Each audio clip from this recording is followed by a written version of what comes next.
नमस्कार। ऑनलाइन कक्षा में आप सभी का स्वागत है। आज कक्षा 10वीं विषय विज्ञान पाठ 3 पाठ 4 पाठ का नाम आनुवंशिकी। इसके 3 पार्ट्स अपन देख चुके हैं, जिसमें भूमिका, मेंडल का जीवन परिचय और आनुवंशिकता से संबंधित शब्दावली, इन पे चर्चाएं की जा चुकी हैं। आज मेंडल के वंशानुगति के नियम, मेंडल के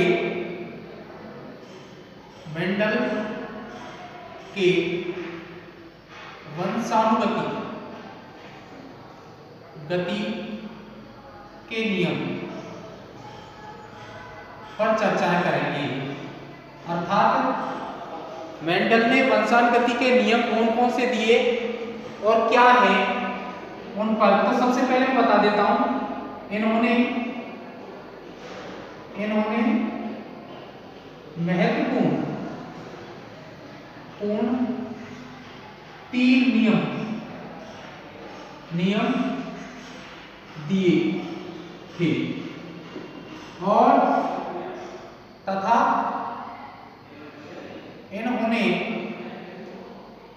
इन्होंने पाइसम सेटाइवम अर्थात मटर के पौधे पर प्रयोग किया था। इन्होंने मटर के पौधों का चुना था। ऐसी भी चर्चा हो गई, लेकिन फिर भी याद रहे, इसके लिए इसका नाम भी बता दिया है। पाइसम सेटाइवम कहते हैं मटर को, उद्यान मटर को कहते हैं। एक होती है मीठी मटर, जिसको काम में नहीं लिया जाता, अपन को उद्यान मटर ही काम में लेते हैं, जिसका नाम ये होता है। इसके 3 नियम थे। पहला नियम था प्रभाविता का नियम। इसका दूसरा नियम था पृथक्करण का नियम और इसका तीसरा नियम था स्वतंत्र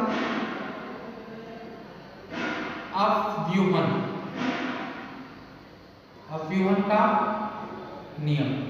इन्होंने ये 3 नियम दिए थे। पहला प्रभाविता का नियम, दूसरा पृथक्करण का नियम और तीसरा स्वतंत्र अव्यूहन का नियम। ये 2 नियम थे। ये एकल संक्रमण पर आधारित थे और ये द्विसंक्रमण पर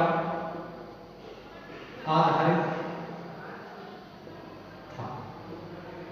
इनके अब अपन एक एक के बारे में चर्चाएं करेंगे और ये क्या है देखेंगे इनको। इसका जो पहला नियम था प्रभाविता का नियम, और इस नियम के अनुसार जब किसी शुद्ध जनक पादपों के मध्य क्रॉस कराया जाता है, 2 शुद्ध जनक पादप होंगे, शुद्ध लंबे पादप ले लें और शुद्ध बौने पादप ले लें, मतलब समयुग्मजी अवस्था में पादप को मेल गैमेट्स के रूप में ले लें और समयुग्मजी अवस्था में फीमेल गैमेट्स के रूप में पादप को ले लिया जावे। अर्थात ये प्रभावी ये तो मेल पादप के रूप में ले लिया जाए, और यदि इसके साथ में स्मॉल टी ये फीमेल पादप के रूप में ले लिया जावे, तो इनका कहने का तात्पर्य है कि जब इनके युग्मक बनेंगे तो इसमें टी युग्मक बनेंगे, इसमें स्मॉल टी बनेंगे।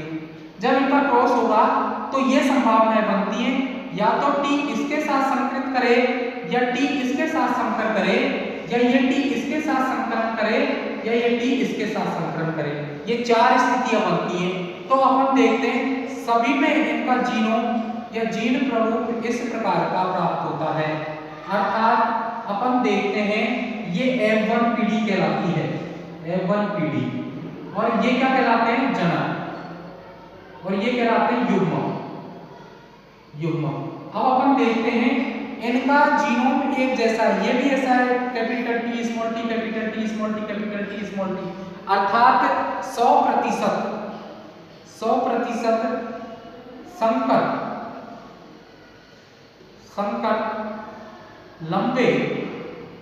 लंबे पादप प्राप्त होते हैं। अब ये लंबे पादप जो प्राप्त हुए हैं, ये क्या है कि इसके प्रभाविता का नियम है, कैपिटल टी प्रभावी होता है, स्मॉल टी अप्रभावी होता है। ये स्मॉल टी के साथ में कैपिटल टी आया, इस कैपिटल टी का प्रभाव स्मॉल टी पे पड़ा और स्मॉल टी का प्रभाव इसमें छुप गया, इसलिए सभी पादप कैसे प्राप्त हुए? लंबे पौधे प्राप्त हुए। इससे अपन समझ में आ जाना चाहिए कि जब किसी शुद्ध जनक लंबे पादपों का संकरण बोने पादपों के मध्य संकरण कराया जाए तो F1PD में सभी लंबे पादप प्राप्त होते हैं। इसको अपन ऐसे कह सकते हैं कि लंबाई का कारक बोने कारक पर प्रभावी होने के कारण सभी लंबे पौधे प्राप्त होंगे। अर्थात अपन लिखेंगे, ऐसे लिखेंगे, जब शुद्ध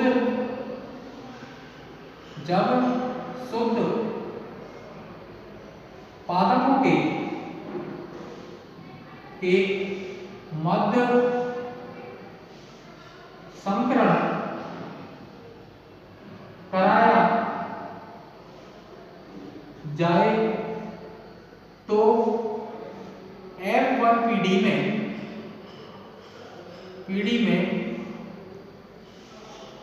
प्रभावी लक्षण अपना प्रभाव प्रकट करते हैं तथा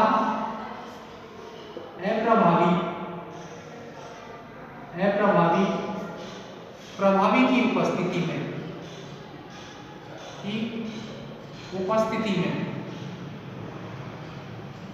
में अपना प्रभाव छुपा लेता है। अतः प्रभावी लक्षण दिखाई देते हैं।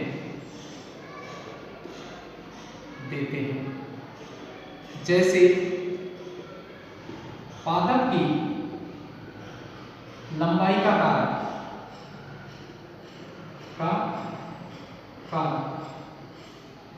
और अपन ने उदाहरण दिया था, जैसे ये टीटी है, मेल गैमेट्स है, ये मेल गैमेट्स का चिन्ह है, इसका cross small TT female gametes के साथ कराया जाए, युग्मक बनेंगे इसके टी, इसके युग्मक बनेंगे स्मॉल टी। इसके साथ संभावना बनती है या तो ये फीमेल के इस संकरण करे या ये इसके साथ संकरण करे। इसी प्रकार ये या इसके साथ संकरण करे या इसके साथ संकरण करे, तो इसका जो जीनोम प्राप्त होगा इस प्रकार का प्राप्त होगा।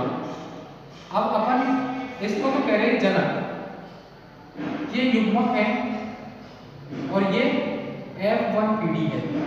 अब अपन ने देखा F1PD में कैपिटल टी अपन प्रभावी कारक मान रहे हैं, प्रभावी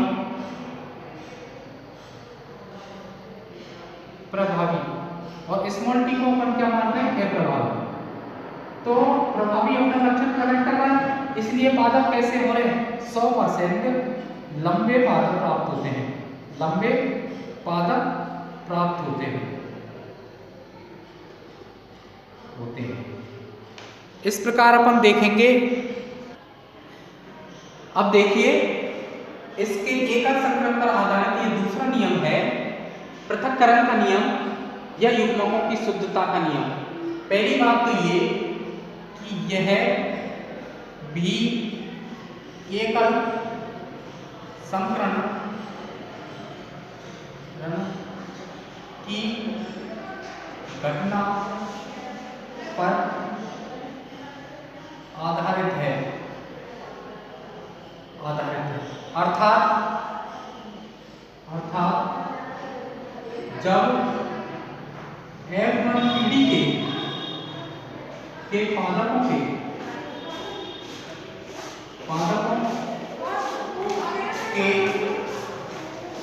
युग्मक बनते हैं तो F1 पीढ़ी के पादपों के युग्मक बनते हैं तो दोनों कारक एक दूसरे से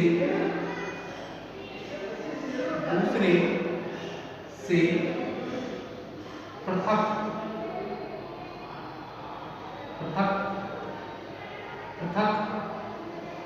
हो जाते हैं एक दूसरे को प्रभावित नहीं करते हैं। जैसा कि आप देख रहे हैं ये एकल संकरण, एक लक्षण की किसी की अगर बात करें तो ये नियम लागू होता है। दूसरा क्या है, जब F1 पीढ़ी के पादपों के मध्य संकरण कराया जाए तो F1 पीढ़ी के पादपों में जब युग्मक बनते हैं वो दोनों युग्मक साथ साथ लिए थे एक पीढ़ी तक, लेकिन ऐसा नहीं है कि प्रभावी ने अप्रभावी को प्रभावित किया हो या अप्रभावी ने प्रभावी को प्रभावित किया हो, दोनों साथ साथ रहे जरूर थे, लेकिन जब युग्मक बने दोनों स्वतंत्र रूप से अलग अलग हो गए। अप्रभावी अपना लक्षण लेके अलग गया, प्रभावी अपना लक्षण लेके अलग हो गया। जैसे मटर में लंबाई का कार्य। अब देखिए F1 जो पीढ़ी थी वो अपन को प्राप्त हुई थी क्या, T स्मॉल t, ये मेल गैमेट्स के रूप में लेंगे, T स्मॉल t इसको ही फीमेल गैमेट्स के रूप में लेंगे। अब अपन ने देखा कि जब इसके युग्मक बनेंगे तो युग्मक बनते समय T और स्मॉल t अलग अलग हो गए। ये कैपिटल T इस स्मॉल t के साथ था, लेकिन इसने अपना प्रभाव इस पर छोड़ा नहीं, इसने कोई प्रभाव इस कैपिटल T पर नहीं छोड़ा, इसलिए अपने लक्षणों को लेकर ये अलग हो गया, ये अपने लक्षणों को लेकर अलग हो गया। जब तक ये साथ साथ थे तब तक प्रभावी ने अपना लक्षण अप्रभावी पर प्रकट किया था, इसलिए पादप क्या थे, लंबे हुए थे। इसी प्रकार से इसके युग्मक बने तो T स्मॉल t ये प्राप्त हुए। अब पृथक तो हो गए, ये नियम का सत्यापन हो गया, युग्मकों की शुद्धता का नियम हो गया, युग्मक शुद्ध प्राप्त हो गए अपन को। अब इसका पता कैसे लगेगा, जब इस पादप का संकरण इसके साथ, इस युग्मक के साथ कराया जाए या इसका इसके साथ कराया जाए, ये युग्मक है तो अपन देखते हैं इसका वंशक्रम ये प्राप्त होता है TT, इसका T स्मॉल t, इसको इसके साथ संकरण कराएं तो T के साथ में स्मॉल t आएगा, इसको इसके साथ कराएं तो स्मॉल t के साथ में स्मॉल t आएगा। अपन देखते हैं कि देखो ये कैपिटल T है, ये लंबे पौधे प्राप्त होंगे। इसका मतलब यदि ये T स्मॉल t के साथ रहा था तो इसके साथ में यदि इस पर अप्रभावी अपना लक्षण प्रकट करता तो ये लंबे पादप प्राप्त नहीं होते। इसको देखें तो कैपिटल T प्रभावी है अप्रभाव इस पर स्मॉल t पर, तो ये भी लंबे पौधे प्राप्त होंगे, इसमें लंबे पौधे प्राप्त होते हैं। लेकिन अपन जब यहाँ देखते हैं तो ये स्मॉल t कैपिटल T के साथ रहा, देखो स्मॉल t है कैपिटल T के साथ रहा था, कैपिटल T के साथ में रहा था, लेकिन ये भी कैपिटल T के प्रभाव के कारण प्रभावित नहीं हुआ, और प्रभावित नहीं होने के कारण ये कैसे होंगे, पादप बौने पौधे प्राप्त होंगे। अर्थात अपन देखें कि इसमें 3 पादप तो कैसे प्राप्त हो रहे हैं, लंबे, और एक पादप कैसा हो रहा है, एक बौना। अर्थात अपन इसको लिखें तो इसका लक्षण प्ररूप जो प्राप्त होगा, लक्षण प्ररूप वो प्राप्त होगा 3:1 और जीन प्ररूप प्राप्त होगा जीन प्ररूप ये प्राप्त होगा 2:1, 1:2, 1:2:1। देखिए एक तो शुद्ध लंबा है, 2 विशुद्ध लंबे हैं, 1 बौना है, 1 शुद्ध लंबा है, 2 विशुद्ध लंबे हैं, 1 बौना है। इस प्रकार से इनका लक्षण प्ररूप और जीन प्ररूप निम्न प्रकार से प्राप्त हुए थे। आज इसी से संबंधित कुछ प्रश्न हैं जिनको भी आपको करना है। पहला प्रश्न है प्रभावीता का नियम किसे कहते हैं, अभी आज ही पढ़ाया है। दूसरा मेंडल का पूरा नाम क्या था, और तीसरा प्रश्न है मेंडल के पृथक्करण के नियम को उदाहरण द्वारा समझाइए। आज के लिए बस इतना ही, कल पुनः मिलेंगे, जब तक के लिए धन्यवाद।